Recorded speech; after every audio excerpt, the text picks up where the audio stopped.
But hey, what's up to both of y'all? But I really want to speak on this though. I really want to speak on this because everybody's like, he avoided the question with Terence Crawford. Listen, do you know how long it took Errol Spence to work his way up the ladder of being at the top of the welterweight division? Do you know how much work he had to put in to just let somebody come up from a different weight class, 140, to come up to 147, and then boom, he getting all the shine? Man, I'm not going to mention them either. Terence Crawford is definitely the truth. Him and Errol Spence are both really good fighters. But when you talk about how hard he had to work to get up there to the top of the ladder, he not just going to give Terence Crawford, knowing that Terence Crawford a dog too, a really good fighter, he not just going to say, oh, yeah, Terence Crawford is the next best. It's like, yeah, you beat Jeff Horn, but he like, hell, you got to work through some of these guys that I worked through. You feel what I'm saying? And I say that because I feel like I'm in the same, predicament as Errol Spence. When they go mentioning some of these girls, I'm like, I kind of want to play like I don't know them, because I'm like, why should I mention her and give her name clout when she hasn't worked hard enough to get to where I am?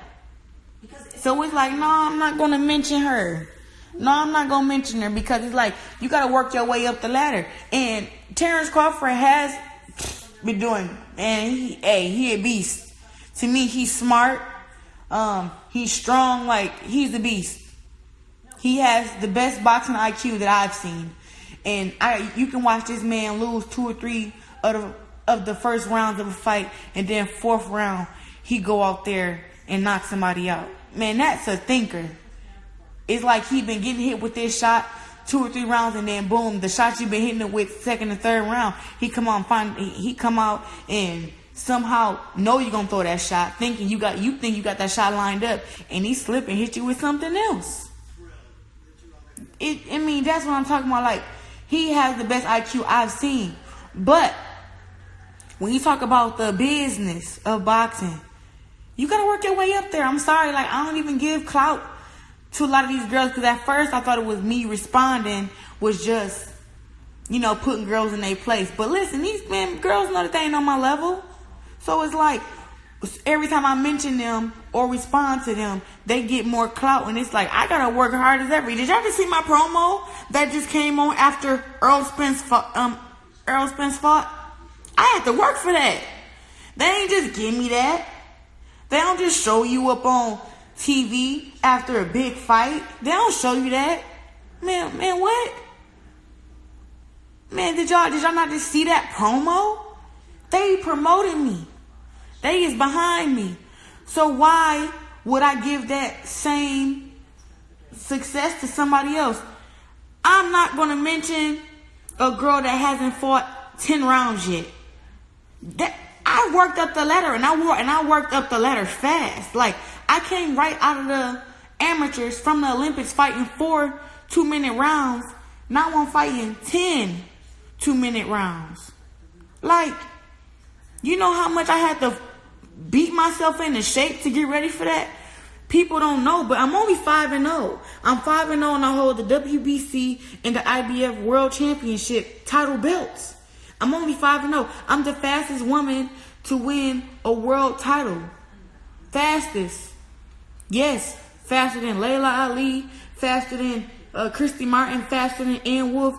I'm the fastest woman to win to win a world title. So it's just like, when y'all talk about giving somebody that same clout, it's like, nah, bro. You gotta work that. You gotta work that way up. Right. People still fighting 6-rounders and 8-rounders and winning world title belts, but then going back down and fighting 8-rounders because they want to keep their titles. Like, nah. I'm defending all my titles at 10 or 12 rounds. Like, I'm getting ready to unify.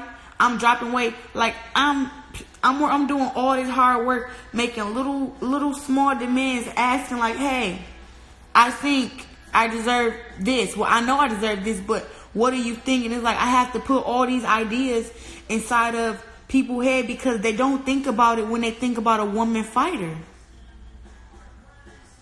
You know, so, you know, I don't think that Errol Spence was evading the question with Terence Crawford. I just think he just was simply like, I'm not going to mention you during my time.